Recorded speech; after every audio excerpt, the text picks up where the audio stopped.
Hello and welcome to the elbow tutorial. The Kokoro tutorial, right?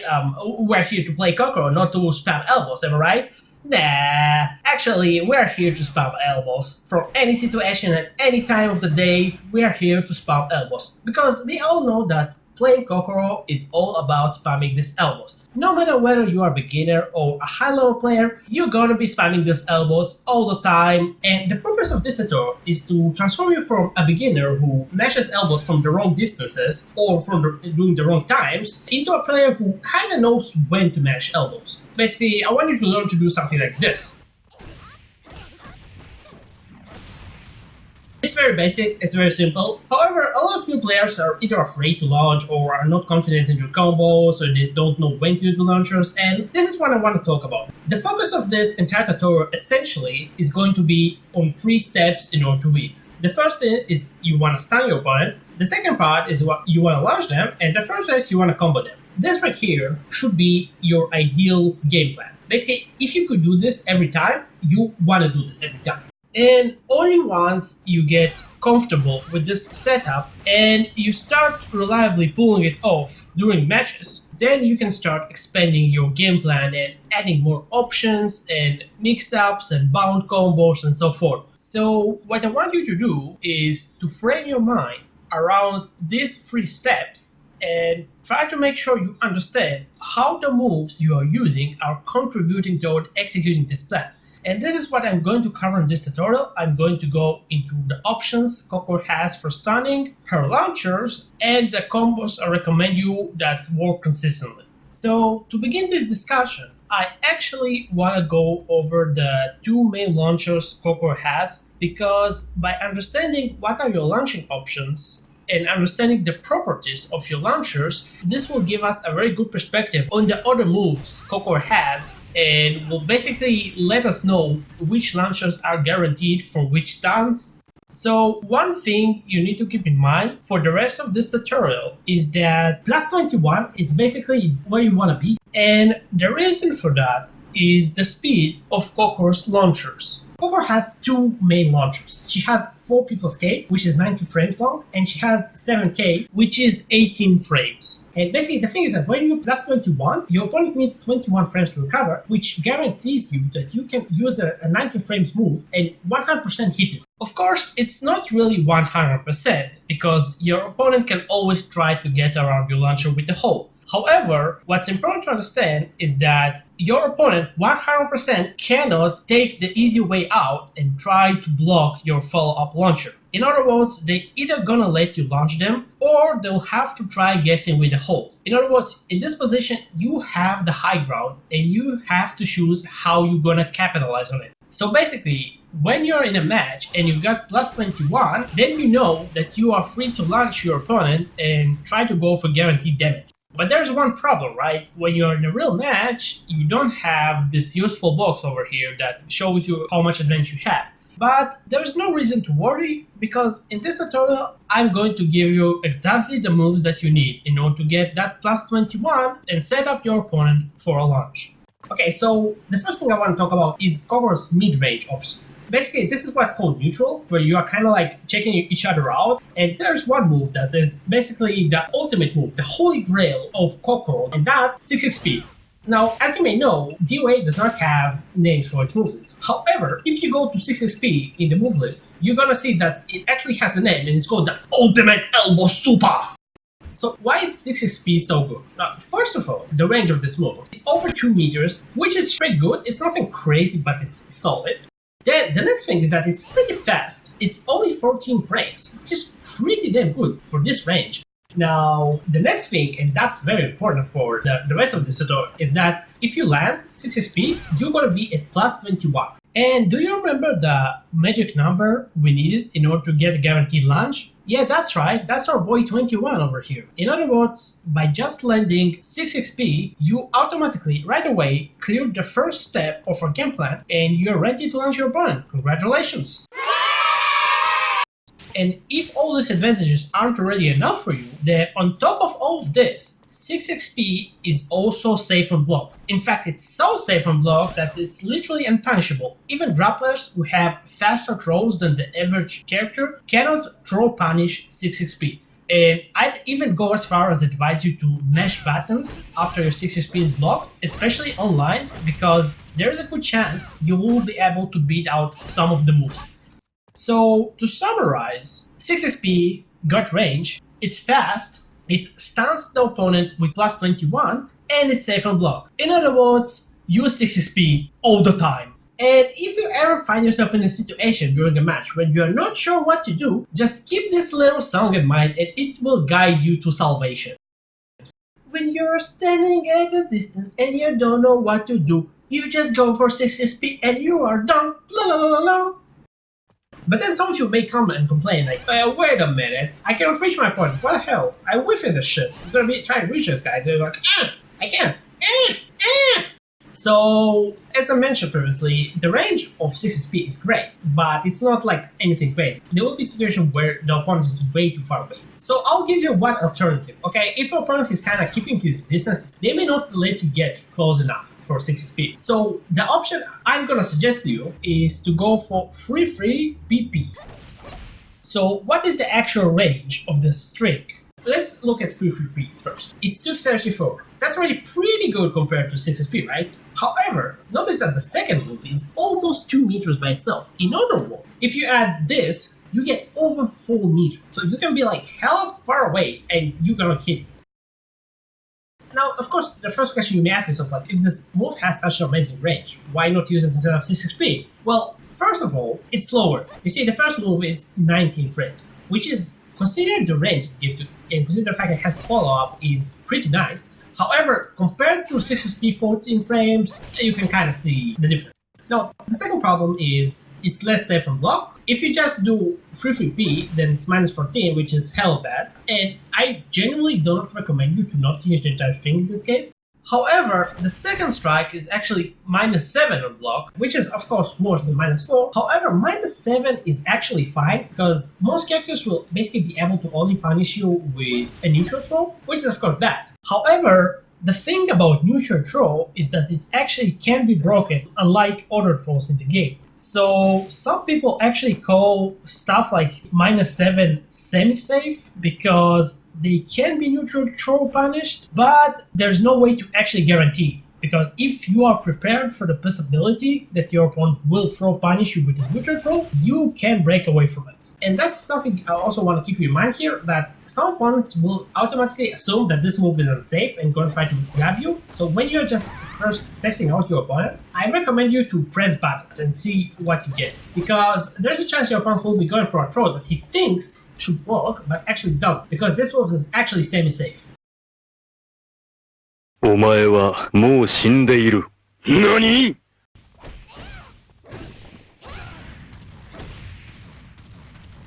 But now we're coming to the last weakness of free P and why 6xp is just so much better. You see, here's the thing. If you just do free P, you're not gonna get anything from this. In fact, you are at minus 2 disadvantage and you didn't get any stun. Recall that with 6xp, if you land it, you immediately get plus minus 21. So that's a huge disadvantage, right? The question you should be asking yourself right now is how the hell do you get a stun out of this? So if you do the entire thing, then the second hit actually gonna give you plus 22, which is again a good stun. So this is another reason why you generally want to finish the entire string. Not only is the second attack semi-safe, it's also the attack that's gonna give you the stun you want. And that about wraps it up for free PP. Alright, so now we have two options, right? We have 6xp and we have free P for extra range. But there's one problem with both of them, and the fact that they're both mid punches. Now you may be asking yourself, why is being a mid punch is a problem? Right, mid punches are great. Well, the problem with mid punches is that a lot of people, when they hold something, they're gonna hold a mid punch. And on top of that, Kokoro in general is very reliant on mid punches, like in general, from any range. So against Kokoro specifically, and people generally kind of know it, that holding mid punch from almost any situation, be it from long range, mid range, from close range, mashing mid hold is just generally a very good idea. So the last option I want to give you from mid range is something that's not a mid punch, but it's still good. So what we're gonna use here instead is 8p, which is a high punch. Now 8p is actually a very good move in general, and if 6xp did not exist, then 8p would be your go-to tool instead. That's because for most purposes, 8p can be used for the same reasons you use 6xp, except it's a little worse in the most important areas, but it also has a slight advantage in one area in particular. So let's see what are the pros and cons of 8p. So first of all, let's start with the positive. If we talk about range, then 6xp and 8p got the same range. However, while 6xp is 14 frames, 8p is 16 frames. So it is slower. And remember how 6xp is perfectly safe on block? Well, 8p is actually -6, which is basically semi-safe. Nope. Now, as for hitting 8p, it's actually going to give you plus 44, which is actually better than what 6xp gives you. And in fact, plus 43 is so good that from this time you can do whatever the hell you want. You can go for any launcher. You can go prepare yourself some coffee, return, and can decide whichever launcher you want to use. So anyway, that's HP, and if the opponent starts smashing mid-punch holds, then they mix them up. So for neutral, these are your three options that I recommend. After you get comfortable using these moves, this is where you can try go and expand and search for like other options Kokoro had. Okay, so this pretty much covers the options I have for you for mid-range. And now let's talk about close range. Now, of course, if you manage to get into close range after hitting something like 6xp, then at this point it's time for step 2 and you're gonna launch. But what I don't want to talk about is when you're close to your opponent, but you haven't finished step 1, you still have to stun them. Now, how would this situation happen? Very easy, right? If your opponent just blocks 6xp, then voila, you are at close range with your opponent and they're not stunned. So this is what I'm gonna discuss. What should you use for close range? So the same way you have 6xp as your godly move for mid-range, 6p is your best tool from close range. And it's 12 frames, so it's kind of fast. But the main thing about it is the two strings you have from it. The first option is 6p into 6p, and the second option is 6p into just pp. Now, out of these options, the best one, generally speaking, is 6pp. But the main reason it's good is because it tracks. Okay, and Kokoro, in her arsenal, barely has any good tracking. However, by itself, it doesn't really give you anything good. It gives you plus 12, which is not even a good stun. However, it's something that can be extended into a good stun. Now, as for safety, this entire thing is actually kind of safe.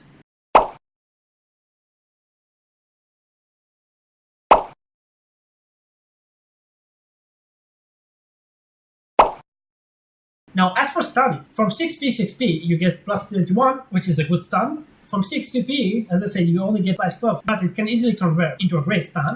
And lastly, if you do the entire string, then you get a great stun.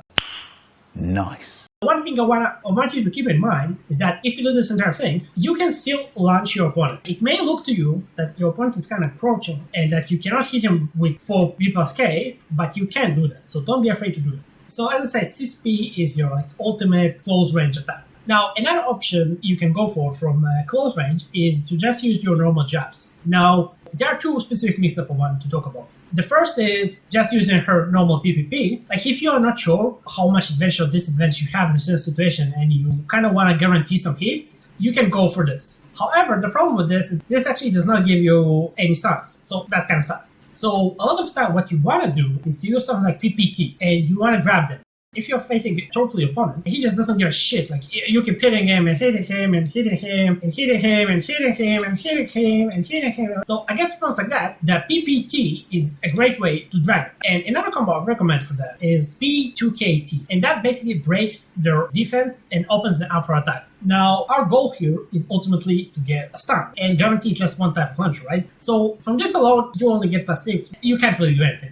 However, from her grab, she has 4 different options. She has her high punch, she has a mid kick, she has a mid punch, and she has a low. Now, what did it give us? So, for the sake of this tutorial, let's ignore the low option because it doesn't give you really a good stun. And instead, I want to focus on the other options you have.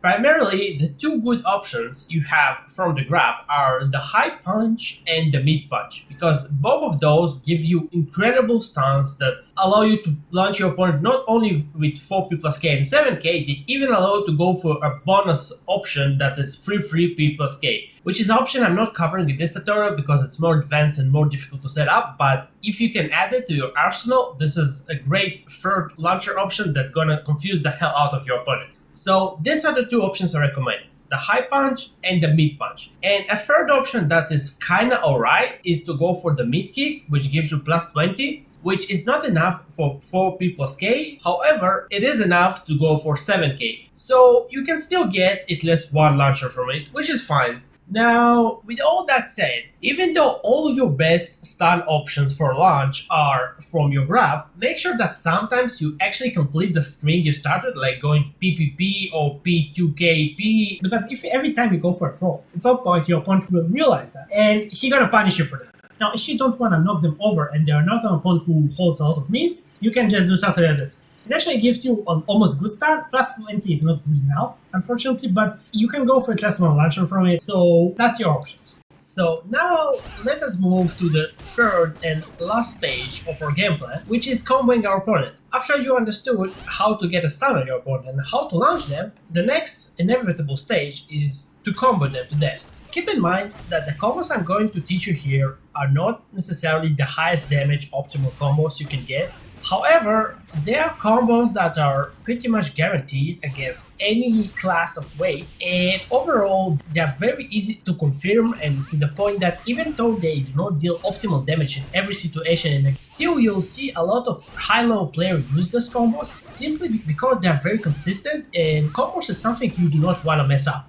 As we saw, we have two launcher options, right? We have 4P plus K and we have 7K. So let's start with 4P plus K. The combo I recommend you to learn is go for 6-6 P plus K, then grab them from the air with T, and finish off with a close hit P plus K. This combo is great, it deals very high damage. In fact, compared to the other combo you're gonna get from 7K, this is the higher damage combo out of the two, and the one you would optimally want to go for every time. And in general, in many situations, this is even the optimal combo you can do for 4P plus K, and even in situations where it's not the optimal combo you can do, it's still very close in damage to the optimal combo, so it does not really matter too much that you are not going to land like a couple more hits.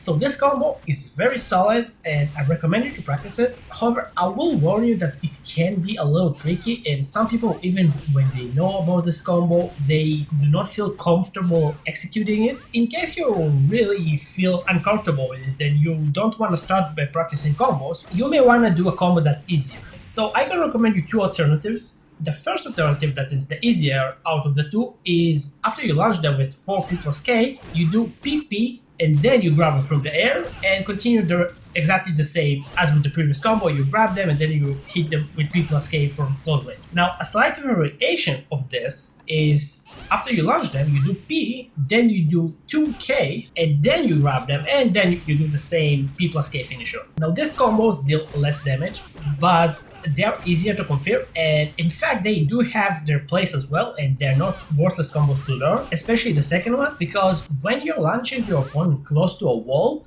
the first combo I showed you, the 6-6 P plus K variation, actually gonna shove them into the wall, and then you're not gonna get that much damage. So from these particular situations, it's actually better to do the P2KT combo.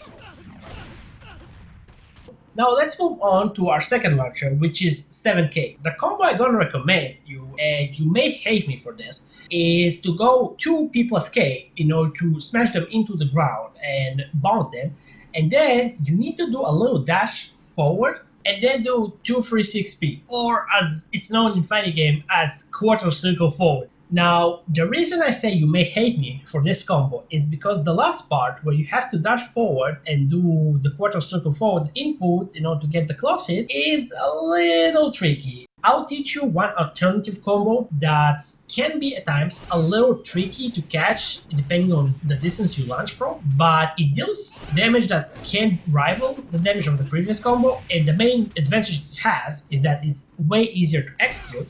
After 7K, what you do, you go for 4P, and then you can grab them from the air with T, and then you finish the same way you finished with the previous combo session, or you finish with P plus K after the bomb. In some situations, this combo is actually pretty neat. Like, for example, when you have a reset from a danger zone where you have some guys pushing the opponent forward, then from that situation, you can go for 7K as a launcher, and then go for this exact combo. On the other hand, if you go for the 2P plus K combo in this situation, the 2P plus K actually gonna splat them against the wall, and you're not really gonna get that much damage. So keep that in mind. So that's it for this tutorial. We learned the 3-step game plan. We learned how to start our pawn. We learned how to launch them. We learned how to combo them. At first, I recommend you to focus on these 3 steps. After that, you can start getting more creative. You can start adding more mix-ups. You can start going for more interesting options. But always remember, it's not about how many moves you know. It's about how well you know to use them. So thanks for watching. I hope you learned something. If you have any questions, you can leave them down below. You can contact me on Discord. I also advise you to join the Kokoro Discord, and there you can get a lot of inputs from different players who have different opinions about how to play Kokoro, about which moves you should be using with her, and so on. So that's it, and bye-bye! When you're standing at a distance and you don't know what to do, you just go for 60 speed and you are done. La la la la la.